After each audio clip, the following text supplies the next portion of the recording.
Good evening everyone. Good evening. Chapter number 13 में 13.6 exercise पिछली class में हमने शुरू कर दी थी, जो कि किस आकृति पे थी? कौन सी ठोस आकृति है ये? बेलन, सिलेंडर की हम बात करेंगे।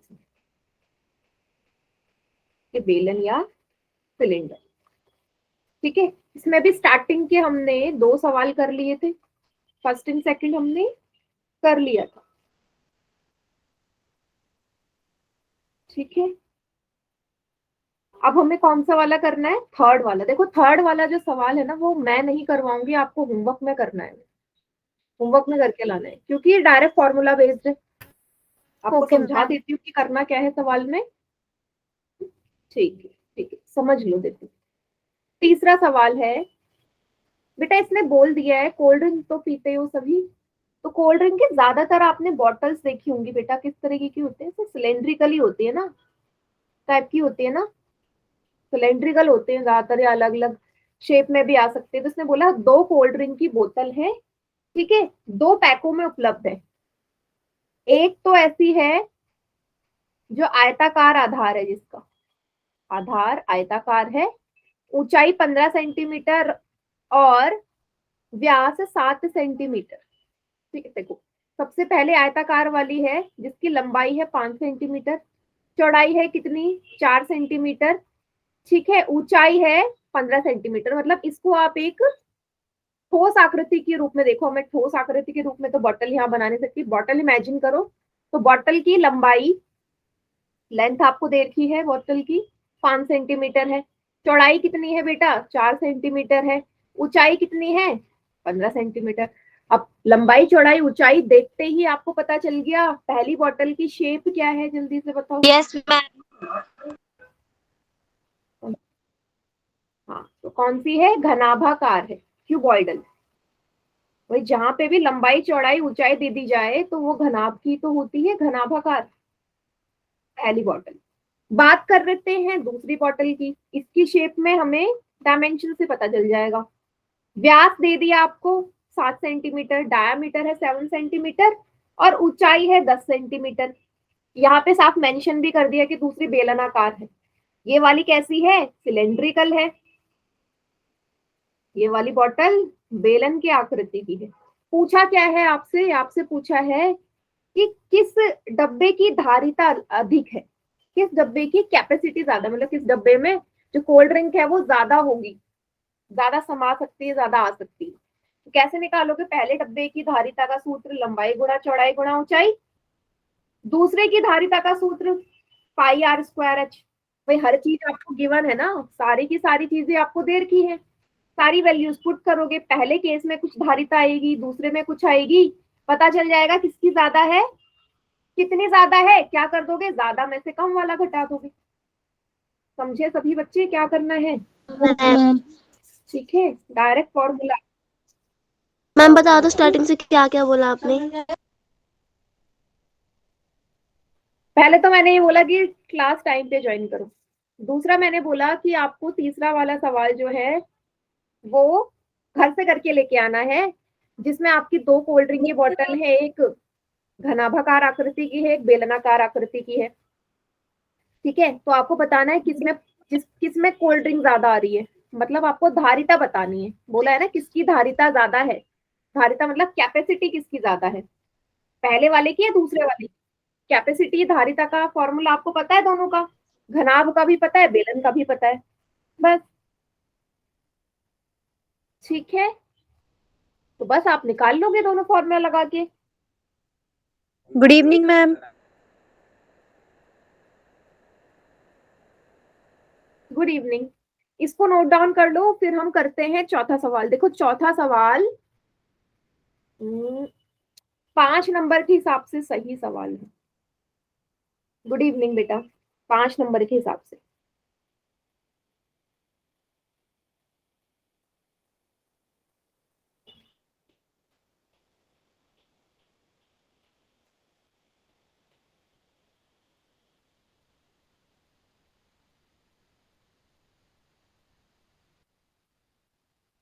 हो गया मैम।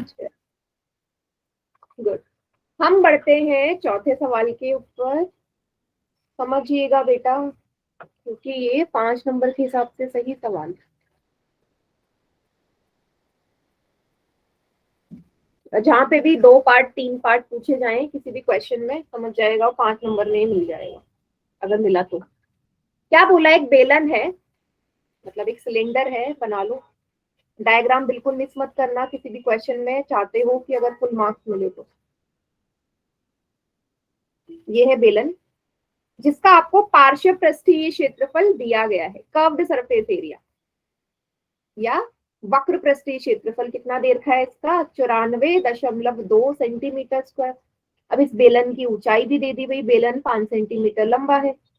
आपको पहले पार्ट में, 2 पार्ट है, पहले पार्ट में त्रिज्या निकालनी है, रेडियस क्या होगी, कैसे निकालोगे, कैसे निकालोगे? जो चीज गिवन होती है उसी से तो हम बाकी चीजें निकालते हैं। दिया क्या है, दिया क्या है आपको, वक्र पृष्ठीय क्षेत्रफल। हाँ, इसका मतलब वक्र पृष्ठीय क्षेत्रफल का ही फॉर्मूला लगाना पड़ेगा।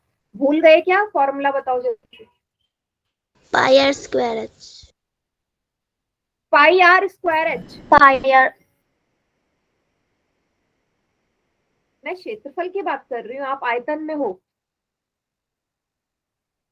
क्या पूछा मैंने? पिछला है ये, आयतन नहीं पूछा मैंने। वक्र पृष्ठीय क्षेत्रफल का सूत्र बेलन के लिए जल्दी ma'am pi r ma'am square. English में curved surface area of cylinder, formula pi are square h होता है क्या? भूल गए 2 पिछला पाई कितना आर है? 2 pi r h. Very good Charu. 2 pi r h क्यों बोल रहे हो, जो पहले का पढ़ा है? वॉल्यूम नहीं बोला उसने, वॉल्यूम कहीं मेंशन है क्या? उसने तो सी एस ए बोला है, लिखा है ना C S A. C S A का ही तो फॉर्मूला लगाओगे। वैल्यू क्या गिवन है, 94.2, 2 की जगह 2। पाई की वैल्यू देखो यहाँ मेंशन करिए, 3.14 लिखो, 22/7 मत लिखो। रेडियस निकालना है, ऊंचाई कितनी है, 5 सेंटीमीटर। क्या कर दी मैंने, सारी वैल्यूज पुट कर दी। ठीक है, चलिए अब क्या करूंगी मैं, देखो मुझे ना कैलकुलेशन किस तरीके से करनी है कि मेरे को इजी पड़े, हार्ड नहीं बनाना मुझे। आप में से कुछ बच्चे क्या करोगे, इन दोनों की गुणा कर दोगे। आप देखो मुझे क्या इजी पड़ेगा, मुझे 5 और 2 की गुणा करना ज्यादा इजी है। पहले इसको करो, 5 दूनी 10, ठीक है, 5 दूनी 10 कितना आ गया, 3.4 इंटू आर। अब देखो, अब देखो बहुत ही इजी हो जाएगा, क्योंकि आपको पता है कि एक 0 होता है डेसिमल, एक अंक आगे खिसकता है।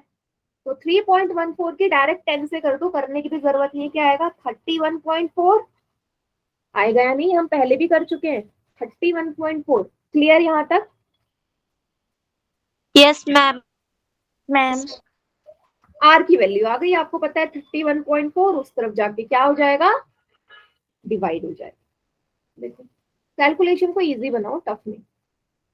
94.2 अपॉन 31.4, डेसिमल हटाओ, नीचे 10 आएगा, ऊपर से हटाया नीचे 10 आया, नीचे से हटाया ऊपर 10 आया। वे दोनों में डेसिमल के बाद एक एक संख्या है, 10 आ गया, वैसे कट जाएंगे। या आप इसको ऐसे भी काट सकते हो, क्योंकि डेसिमल के बाद एक एक संख्या है, डायरेक्ट डेसिमल से डेसिमल कैंसिल हो जाता है, 10 लगाने की जरूरत नहीं है अगर सेम संख्या है। ये क्या बन गया, 942 डिवाइड बाई 314, ठीक है, 314। अब आप में से कुछ बच्चे करेंगे 2 से काटना शुरू करो, देखो थोड़ा सा दिमाग लगाओ। हम कैसे करते हैं, बहुत लंबा कैलकुलेशन हो जाएगा। मैं क्या कर रही हूँ यहाँ पे ना, मुझे लग रहा है कि पूरी तरह डिवाइड हो जाना चाहिए, एक बार ट्राई कर लेते। 4 का पहाड़ा पढ़ो, देखो लास्ट में यहाँ 4 है, 4 के पहाड़े में लास्ट में 2 कब आता है, जब 4 को 6 से गुणा कर, जब 4 को 3 से गुणा करते हैं, 4 को जब 3 से मल्टीप्लाई करते हो 12 आता है, लास्ट में 2 आ रहा है, 12 के लास्ट में 2 आ रहा है, इसका मतलब मुझे 314 को 3 से गुणा करके देखना पड़ेगा, क्योंकि यहाँ लास्ट में 2 है और 4 के भी लास्ट में 2 आना चाहिए 3 से गुणा करके। 3 4 जा 12, 3 1 जा 3, 4 3 3 जा 9। थोड़ा सा ना ऐसे अप्रोच लगानी सीखो, डायरेक्ट आ गया 3 सेंटीमीटर। आया समझ? बजाए बजाए मैम एक बार फिर समझा दीजिए। क्या समझा दूं, क्या समझा दूं? एक बार फिर से समझा दीजिए। ठीक है, ठीक है। मैंने क्या किया, मैंने यहाँ पे सारी वैल्यूज पुट कर दी, वैल्यूज पुट करने तक समझ में आ गया? बताओ, ये तो समझ में आ गया हो ना, समझ में आ गया हो ना सारी चीजें। Yes ma'am. यहाँ आपको नहीं समझ, यहाँ आपको नहीं समझ में, माइक म्यूट कर लो। 94.2 डिवाइड बाय 31.4।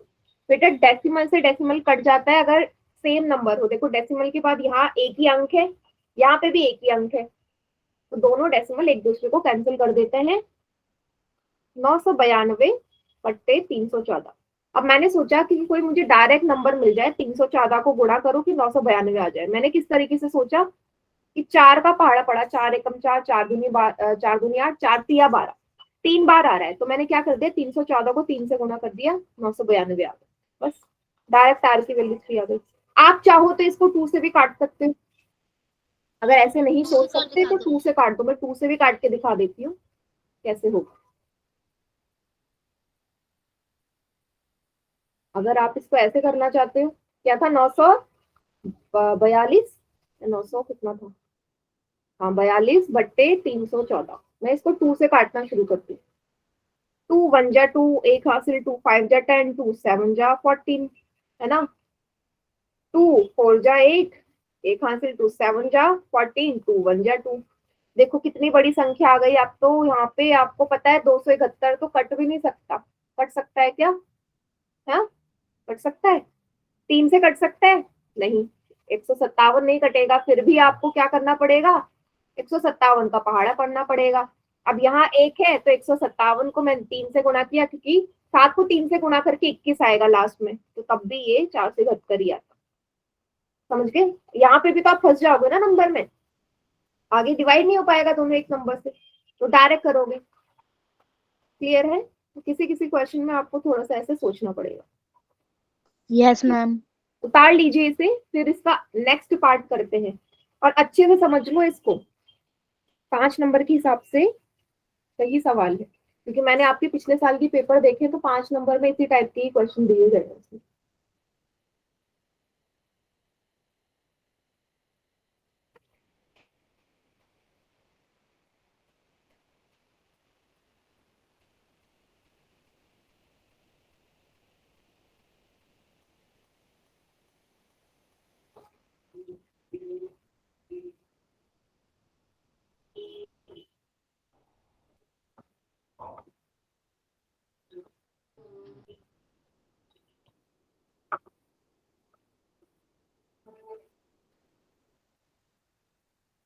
आयतन निकालना बहुत इजी है।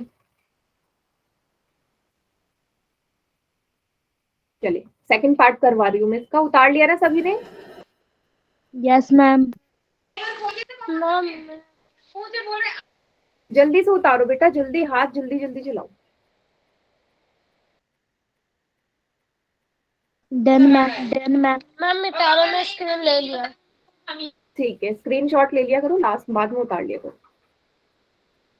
अगर स्पीड थोड़ी कम है। सेकंड पार्ट में आपको सिर्फ इसका आयतन निकालना है, वॉल्यूम निकालना है। तो क्या होता है वॉल्यूम ऑफ सिलेंडर? आयतन का सूत्र बेलन के लिए पाई आर स्क्वायर है। पाई आर स्क्वायर है। अब लगेगा फॉर्मूला। पहले वाले में बोल रहे थे पाई की वैल्यू, काफी बच्चे यहाँ 22/7 रख देंगे। कभी अंधे मत हो जाना, क्वेश्चन को ध्यान से देख लेना। 3.14 है तो 3.14 ही रखो। रेडियस कितनी आई अभी? 3। आर के ऊपर स्क्वायर है, मतलब आर 2 बार है, 3 इंटू 3। हाइट आपको 5 दे रखी है, 3 3 जा 9 इंटू 5। देखो यहाँ मैं कोई और ऑप्शन नहीं कर सकती थी मुझे, क्योंकि मल्टीप्लाई करना है तो ऐसे ही करेंगे सभी, कोई और अप्रोच तो लगा नहीं सकते। 9 5 जा 45। अब 3.14 को 45 से कर दीजिए मल्टीप्लाई, सभी ऐसे करेंगे, कोई और तरीका नहीं है। 5 4 जा कितना होता है? 20, तो हासिल 5 6 7, 5 3 जा 15, 4 4 जा 16, एक हासिल 4 1 जा 4 और एक 5, 4 3 जा 12, 7 6 13, एक हासिल 10 11, एक हासिल 2 3 4 1, 2 से लास्ट में कितना आ गया? 141.3। देखो 0.3 तक ही लिखो, क्योंकि जीरो कितने भी लगा दो आगे कोई फर्क नहीं पड़ता। कितना आ गया? इतना सेंटीमीटर क्यूब इसका आंसर आ गया सेकंड पार्ट का। यस इशी, क्लियर सभी को? सेकंड पार्ट तो डायरेक्ट फॉर्मूला लगाना था।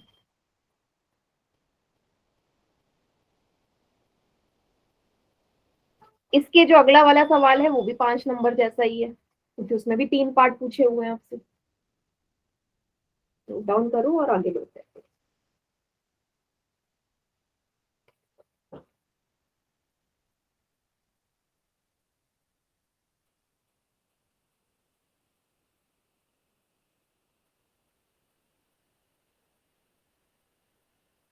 सभी ने कर लिया? Yes ma'am. ठीक है, यस मैम।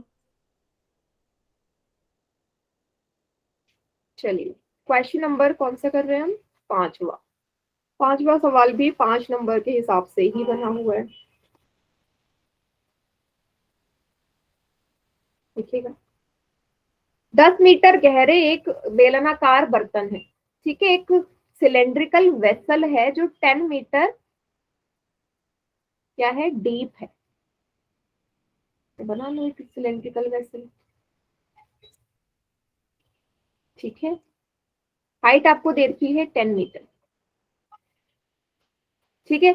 आपको बोला है इसका आंतरिक वक्र पृष्ठ को पेंट करने का व्यय आपको दिया है। मींस जब आप इस सिलेंडर को अंदर की तरफ से पेंट करोगे, वो भी कहाँ पे, कर्व्ड सरफेस में, सिर्फ और सिर्फ कर्व्ड में करना है, सिर्फ और सिर्फ वक्र पृष्ठीय में ही पेंट होगा, वो भी अंदर अंदर की तरफ से, ठीक है, अंदर अंदर की तरफ से पेंट कर रहे हो।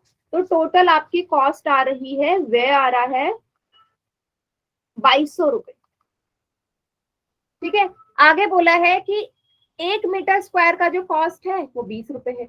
मीन्स अगर आप 1 मीटर स्क्वायर के एरिया में पेंट करते हो अंदर अंदर से तो 20 रुपए लगते हैं, और टोटल अंदर अंदर जब आपने पेंट किया तो 2200 रुपए लगे। पूछा क्या है, 3 चीजें पूछी आपसे। पहले पार्ट में पूछा है बर्तन का आंतरिक वक्र पृष्ठीय क्षेत्रफल, टोटल कॉस्ट तो पता चल गई, आपको यही नहीं पता कि आपने कितने क्षेत्रफल में पेंट किया। कर्व्ड सरफेस निकालना है इनर, बर्तन का आंतरिक वक्र पृष्ठीय क्षेत्रफल। तो चलो पहला पार्ट निकालते हैं। पहला पार्ट डायरेक्ट हो जाएगा, आपने इस टाइप का क्वेश्चन पहले भी किया हुआ है बेटा। जब भी हमको एरिया निकालना होता है ना, जब भी क्षेत्रफल निकालना होता है, तो करते क्या है, आपको जब भी कॉस्ट दिया जाए ना, कुल व्यय दिया जाए पेंट करने का, उसको आप प्रति मीटर स्क्वायर व्यय से पर मीटर स्क्वायर कॉस्ट से जब डिवाइड कर देते हैं ना, तो आपके पास एरिया आ जाता है। 0 से 0 कटा, 2 1 जा 2, 2 1 जा 2, 2 1 जा 2, 0 का 0, 110 मीटर स्क्वायर। क्या आ गया इसका डायरेक्ट, पीएसए आ गया, समझे। जब भी टोटल कॉस्ट दिया जाए, एरिया कैसे पता चलेगा, ऐसे तो पता चलेगा कि मैंने कितने पैसे लगाए और प्रति मीटर स्क्वायर में कितने पैसे लग रहे थे मेरे, तो उसमें मेरा टोटल आ जाएगा जितने में मैंने पेंट किया। क्लियर है सभी को? Yes ma'am. हाँ आ गया, बस इतना ही तो करना था, टोटल कॉस्ट को पर मीटर स्क्वायर कॉस्ट से डिवाइड कर दिया। फॉर्मूला नहीं लगेगा, फॉर्मूला आप लगा भी नहीं सकते क्योंकि रेडियस नहीं गिवन आपको, त्रिज्या तो दी नहीं है ना, ठीक है। पहला पार्ट। दूसरा पार्ट में आपको त्रिज्या निकालनी है, रेडियस निकालनी है। अब कोई बच्चा मुझे बताएगा रेडियस निकालने के लिए क्या करोगे, सोचो। जो चीज दी गई है उसी से निकलेगा, त्रिज्या क्या निकलेगी?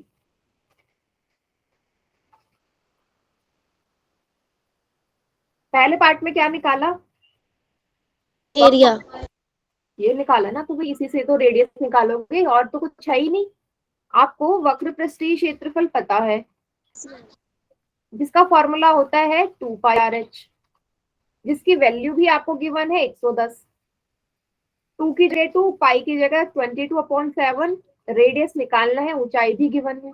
यही तो करोगे, जो चीज आपके पास है उसी से तो रेडियस, हाँ रेडियस या त्रिज्या उसी से निकलेगी। बस कर दीजिए यहाँ से सॉल्व। क्या करोगे, सेम वही प्रोसीजर अपनाना है। आर बराबर जितने गुणा में है भाग में कर दो, और भाग वाले गुणा में कर दो। देखो 7 ऊपर में था, बाकी 2, 22 और 10 कहाँ आ जाएंगे, नीचे। हर बार हर सवाल में यही हो रहा है। अब जो संख्या कट रही है काट दो, 0 से 0 कटा, 11 और 22, 11 1 जा 11, 11 2 जा 22 आ गया।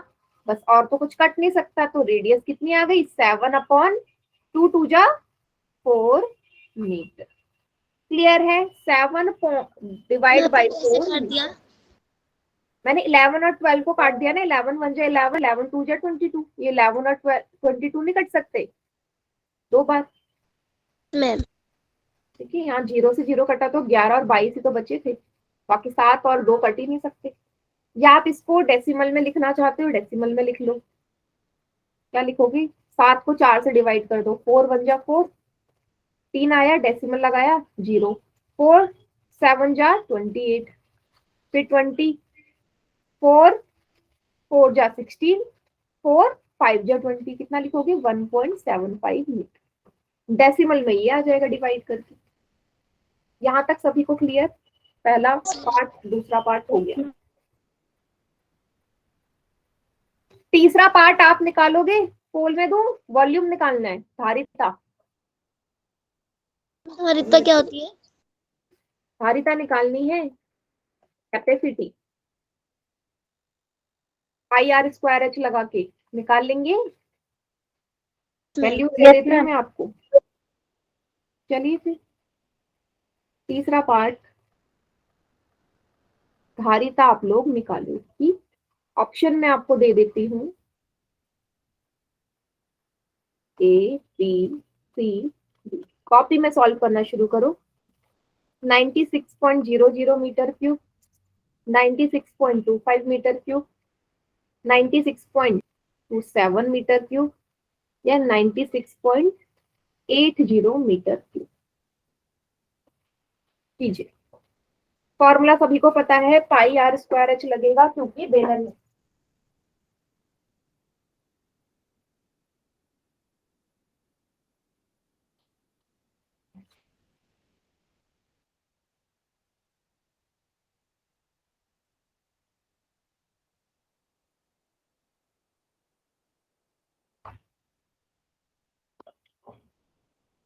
Done ma'am. चलिए देखते हैं कितने बच्चों ने कर लिया। ठीक है, ठीक है, जिसने भी किया पूर्ण में करेक्ट है।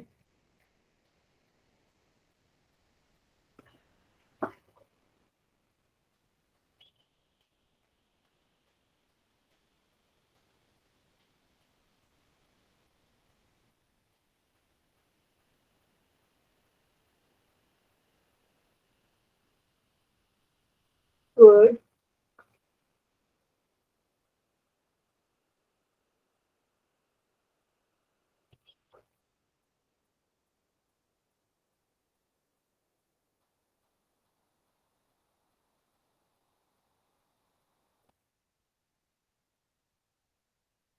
छह में से 3 बच्चों का ठीक है।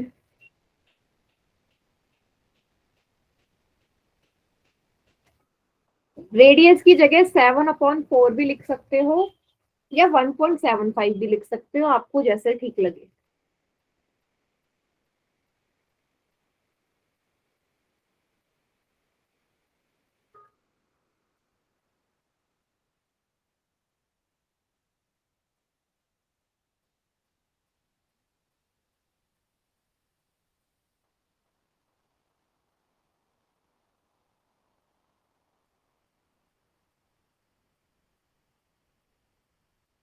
हम्म, 8 बच्चों का आया बेटा, 4 का सही 4 का गलत है। आज ये एक्सरसाइज हमारी कंप्लीट हो जाएगी।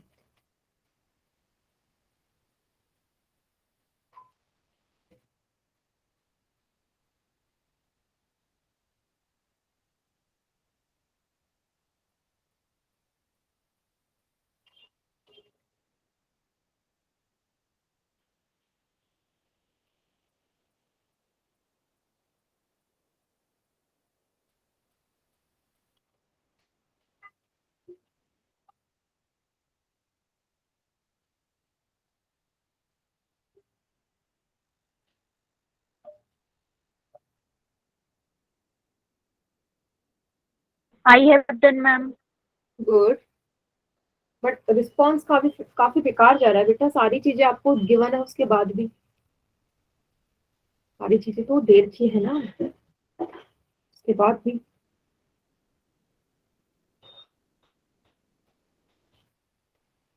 मैम अब कितनों का सही है? 6 बच्चों का, 6 ही बच्चों का ठीक है दीदी।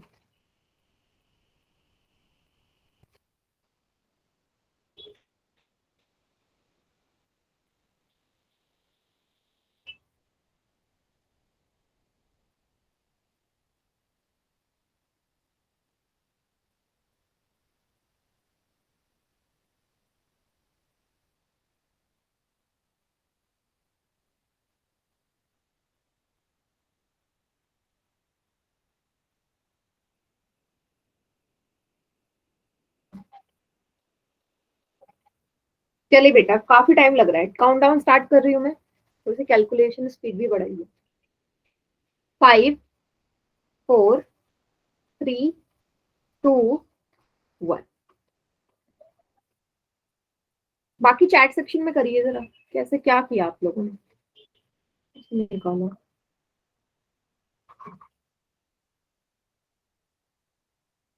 मैम इसका आंसर बी है। बी है, वेरी गुड प्रीति।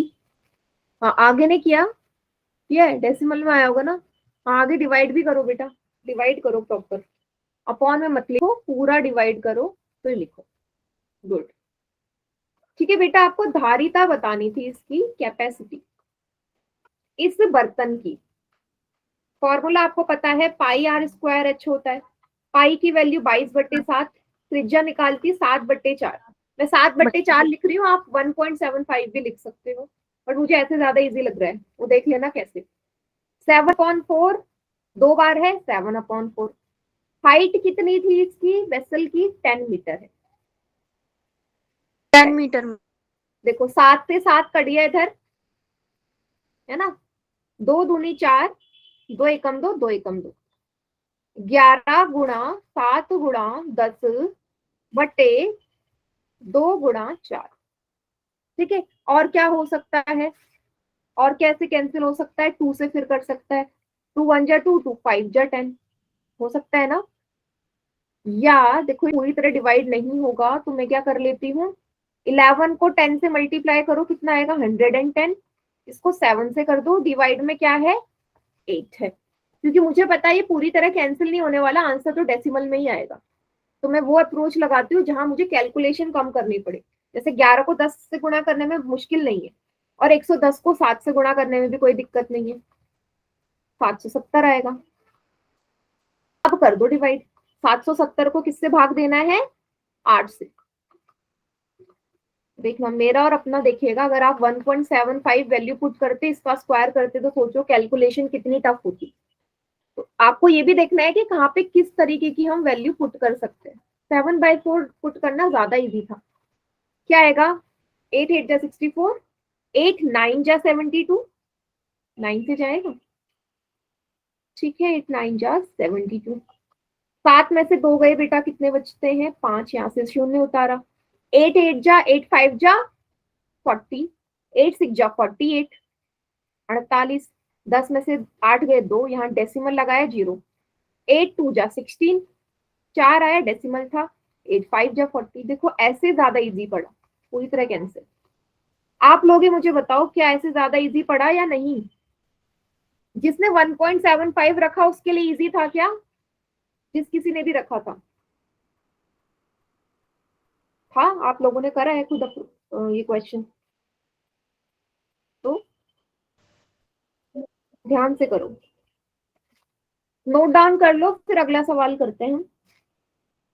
इसमें तो ना समझने आने वाला कुछ था नहीं, डायरेक्ट फॉर्मूला बेस्ड क्वेश्चन।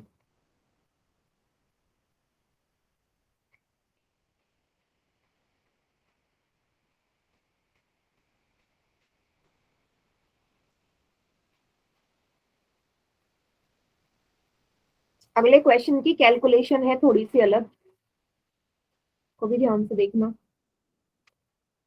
उसमें भी 2 चीजें पूछी गई हैं आपसे, छठे में भी। हो गया सभी का, यस मैम।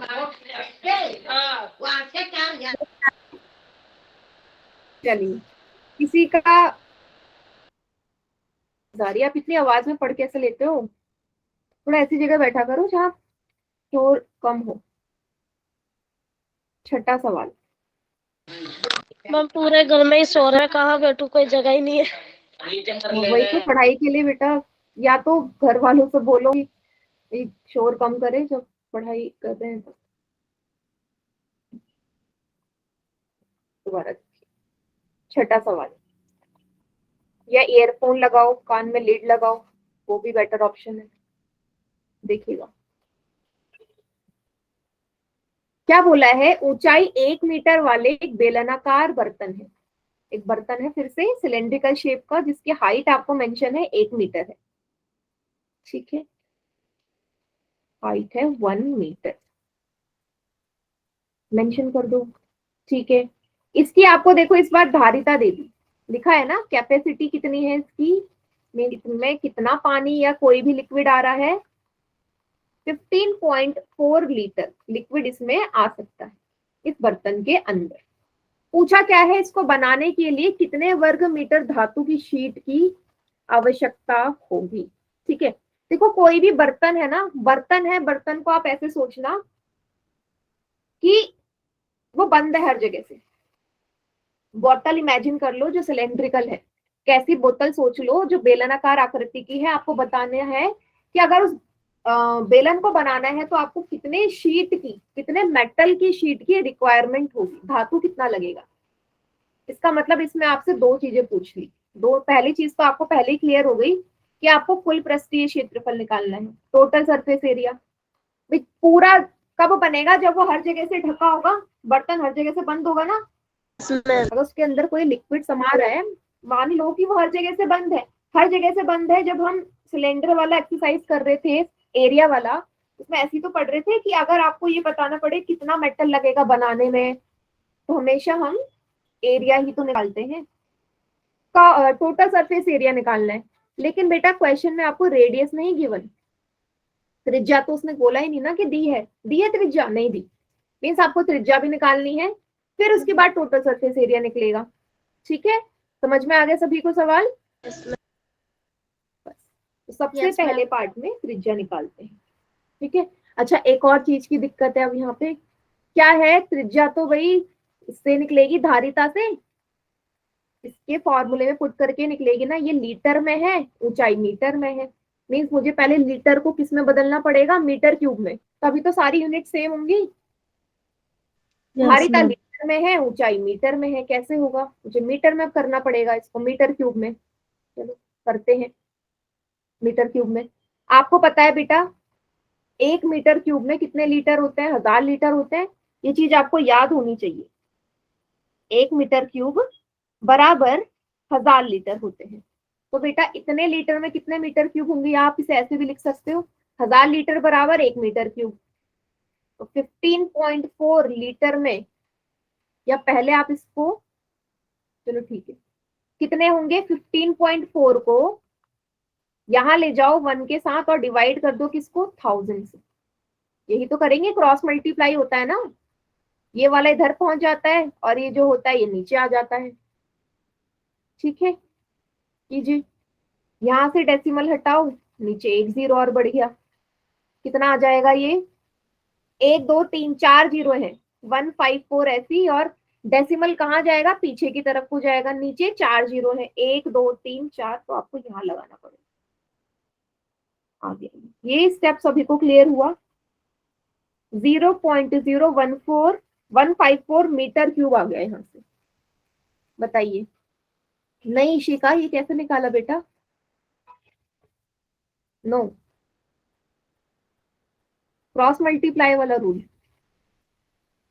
अगर 1 मीटर क्यूब में 1000 लीटर है, कैसे करो, समझना ध्यान से क्या किया मैंने किया 1000 लीटर बराबर 1 मीटर क्यूब, उल्टा लिख दिया, और आपसे मैंने बोल दिया कि भाई 2000 लीटर में कितने मीटर क्यूब होंगे।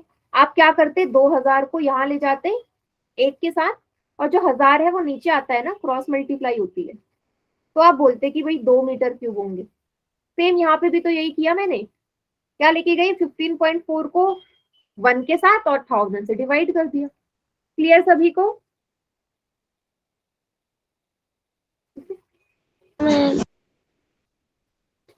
बस अब वॉल्यूम के फॉर्मूले में पुट कर दीजिए, धारिता capacity equal to pi are square H, value put कर दो 0.0154 इक्वल टू पाई की वैल्यू 22/7, रेडियस निकालनी है, ऊंचाई है 1। ठीक है, सेम वही करना है, 0.0154, 7 उधर जाके मल्टीप्लाई, एंड ये 22 है, यहाँ हाइट की जगह तो 1 पुट करना है, 22 आ जाएगा नीचे, बराबर आर स्क्वायर। ठीक है, चलिए अब कुछ काट देते हैं चीजें, 2 1 जा 2, 2 1 जा 2, 0 ऐसी, 2 7 जा 14, 2 7 जा 14, 11 1 जा 11, 11 7 जा 77। समझ रहे हो, यहाँ से डेसिमल हटा दो, नीचे 1 2 3 4 आ गया। चलो दोबारा से करवा रही हूँ, देखिएगा मैंने क्या किया। मैंने 7 को उधर लेके गई, 0.0154 into 7 upon 22 equal to R square. अगले स्टेप में मैं क्या करूंगी, यहाँ से डेसिमल हटाऊंगी, डेसिमल हटाऊंगी, कितने डिजिट है डेसिमल के बाद 4, नीचे 4 जीरो आ जाएंगे, 2 3 4। क्लियर, पहला स्टेप। अब मैं 2 से कैंसिल कर देती हूँ, 2 1 जा 2, 2 1 जा 2, ऊपर भी इसको कैंसिल कर दीजिए, 2 7 जा 14, एक हासिल, 2 7 जा 14।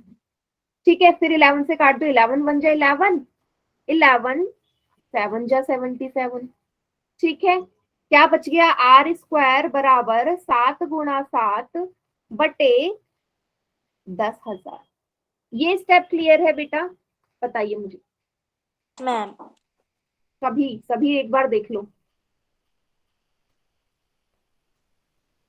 Yes ma'am.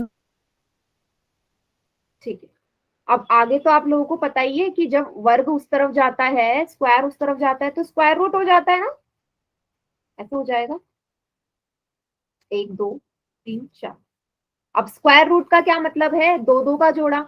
अब 7 7 2 बार है, स्क्वायर रूट हटेगा 7 आ जाएगा ना, एक ही संख्या तो बाहर आती है। 10,000 को देखो बेटा, कितने जीरो हैं, 4 जीरो हैं, इसका मतलब ये 100 का होगा। कितने का होगा, 100 का ना, 100 का वर्ग 10,000 ही तो होता है, डायरेक्ट 100 आ गया। या आप इसे ऐसे लिख सकते हो 0.07 मीटर। क्लियर, डिवाइड करके आया। इसकी कैलकुलेशन दिखने में हार्ड है, लेकिन समझोगे तो इजी है। ठीक हो गया ना, रेडियस आ गई। अगले पार्ट में आपको टी ऐसे निकालना है, वो आ ही जाएगा।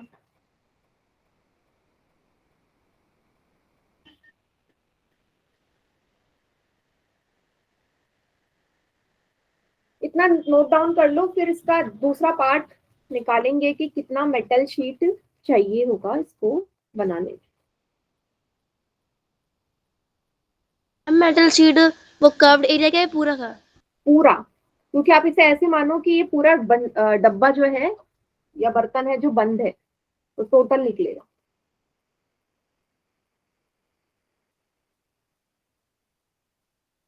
सबका हो गया बेटा? Yes ma'am. ठीक है बेटा, यहाँ पे अगर कैलकुलेशन कर पाए तो 10th में ये चैप्टर पूरा का पूरा है, और बल्कि 2 3 आकृतियां, 2 3 शेप्स और एक्स्ट्रा मिल जाएंगी। जितना अच्छा होगा कि आप यहाँ पे समझ ले इसको। चलिए, अब आपको निकालना है कुल पृष्ठीय क्षेत्रफल, कितना धातु चाहिए होगा इसको बनाने के लिए। Formula 2 pi r r plus h. 2 3 सवाल फॉर्मूले से जरूर मिलेंगे, एक एक नंबर में फॉर्मूले याद होने चाहिए। पाई की जगह 22/7, रेडियस कितनी निकाली, 0.07, वो ज्यादा बेटर है यहाँ रखना, 0.07। हाइट कितनी है, 1 मीटर।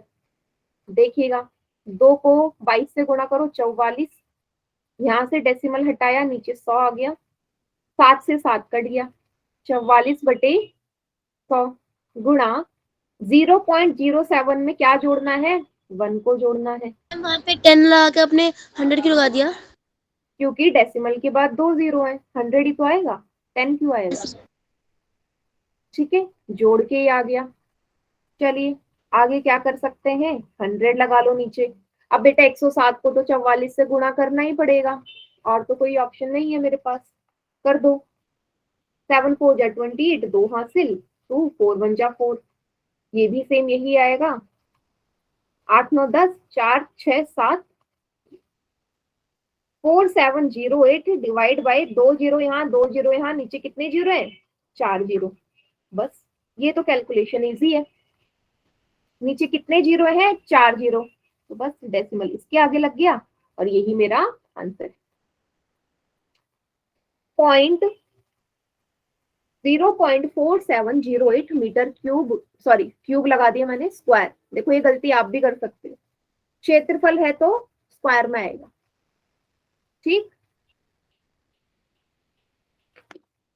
समझ गए कैलकुलेशन को?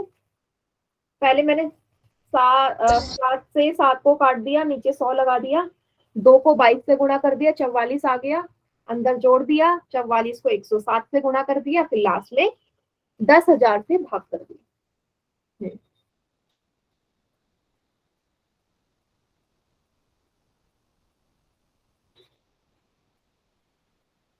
सभी बच्चे उतार लो। देखो इस एक्सरसाइज में आपने नोटिस किया होगा बाकी एक्सरसाइज के हिसाब से ज्यादा कैलकुलेशन है। डेसिमल जो हो जाता है ना, वहाँ डेसिमल में कैलकुलेशन भी ज्यादा हो जाती है। अगला सवाल फिर से अच्छा है, अगला सवाल भी हो जाएगा।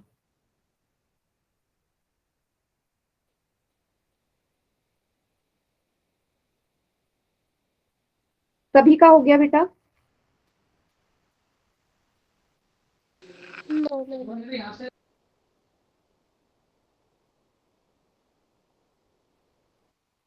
उतार लीजिए।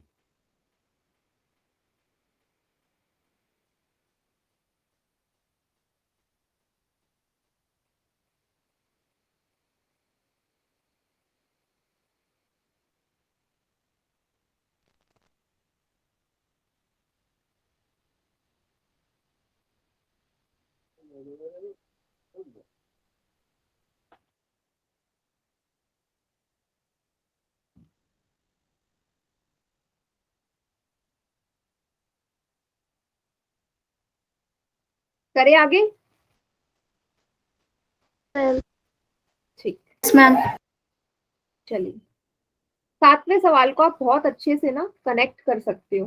कनेक्ट करने का मतलब समझ सकते हो अच्छे से, क्योंकि आपने पेंसिल तो देखी है ना, पेंसिल का इस्तेमाल तो सभी ने किया है, इवन अभी तक करते हैं। तो पेंसिल कैसी होती है सबको पता है ना, लकड़ी बाहर से होती है, उसके अंदर ग्रेफाइट की लीड होती है, वो ब्राउन कलर की जो होती है, ग्रे ग्रे कलर की, वो ग्रेफाइट की होती है बेटा, लकड़ी का हिस्सा, फिर अंदर एक ग्रेफाइट की लीड होती है कुछ इस तरीके से, जिसको शार्प करके आप लिखते हो। यही तो है ना, इस तरीके की मान लो पेंसिल को।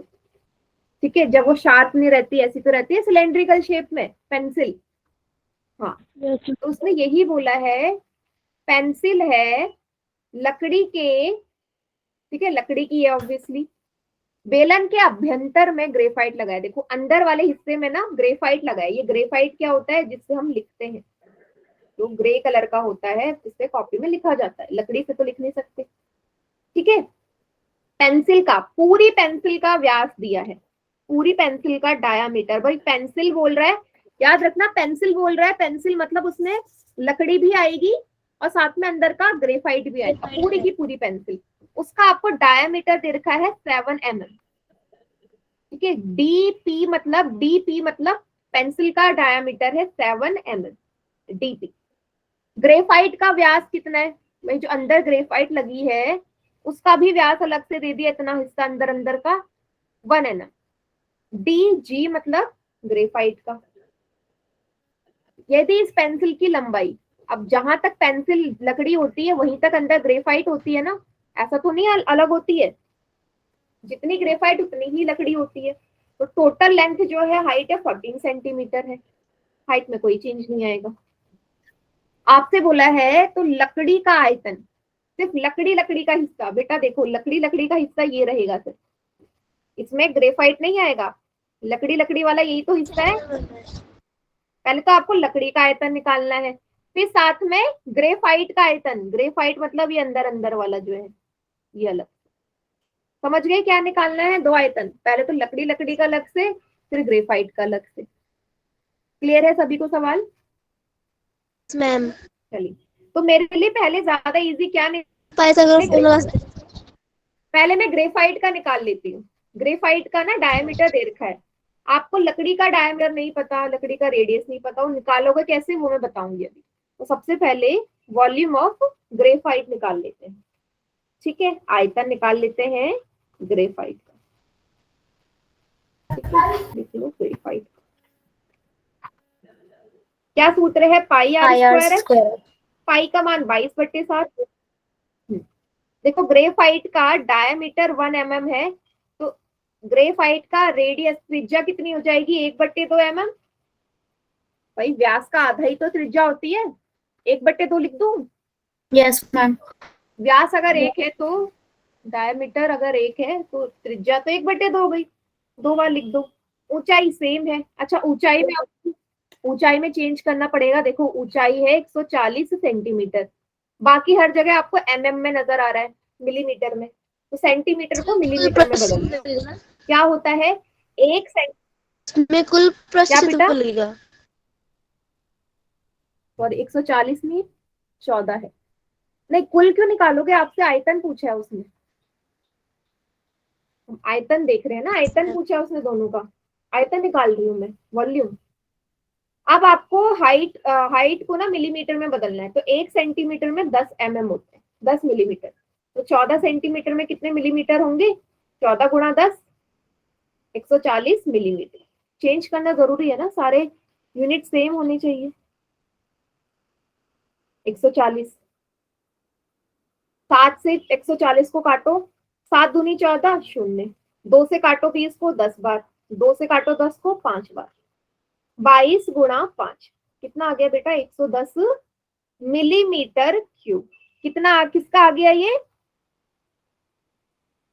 किसका आ गया ये आ गया आपका ग्रेफाइट का वॉल्यूम। क्लियर है सभी को? 110। अच्छा, इसको आप सेंटीमीटर में बदल लो। क्यों बदल लो सेंटीमीटर क्यूब में? क्योंकि ऊंचाई आपको सेंटीमीटर में दे रखी है। ठीक है, तो 110 को आपको भाग किससे करना पड़ेगा? यहाँ पे 100 से, 1000 से, सॉरी, क्यूब है ना, तो 3 जीरो लग जाएंगे। देखो कैसे कर रही हूँ चेंज, ये भी आपको याद रखना है। देखो कैसे, आपको रटने की जरूरत नहीं है। अभी हमने देखा ना कि 1 सेंटीमीटर में 10 mm होते हैं, है ना? तो 1 सेंटीमीटर क्यूब में कितने mm होंगे?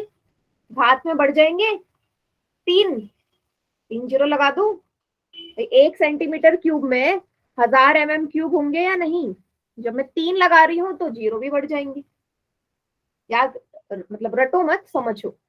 तो 1 मिलीमीटर क्यूब में कितने मीटर सेंटीमीटर क्यूब होंगे? 1/1000 सेंटीमीटर। ये 1000 इस तरफ जाके भाग हो जाएगा। ठीक है, अब इतना तो मैं एक्सपेक्ट करती हूँ कि आप ये चीज समझ सको, नहीं तो रटना पड़ेगा फिर।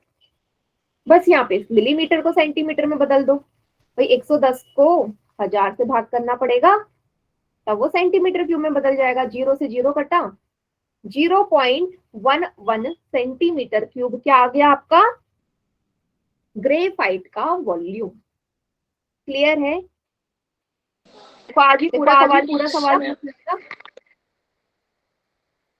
एक पार्ट हमने कर दिया। इसका जो दूसरा पार्ट है ना, क्योंकि उसमें हमें बहुत सारी चीजें लगानी है, वो मैं अगली क्लास में कराऊंगी मंडे।